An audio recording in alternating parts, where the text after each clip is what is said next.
जोंनियाव दं साथामसो गावसोरखौनो बिराद बायदि मोनना लायो आरोना बिसोरो मा मोनखांबायदों बिसोरलाय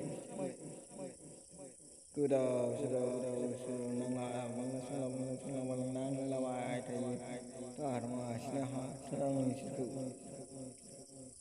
मा गावसोरखौनो मिडियायाव फेमास जानाय बायदि मोनदों नामा नोंसोरो गावखौनो गाव बे फेसबुक इन्सटाग्राम इउटुबफ्राव नांलायनानै मा मोनो हायोबा फेस टु फेस नांलाय रायलायफै नोंसोरनि नांलायबाय थानायखौ हाला आं खालामगासिनो गावसोर बिराद एक्टर बायदि सानना लादों आरोना गावसोरो स्मार्ट हारामिफोर आरो आं नोंसोरखौ बखिबाय थानो आरो सम गैया आरो बे प्रकास नामा बे इउटुबनि बिफा नामा बेखौ आं इयुनाव बुंगोन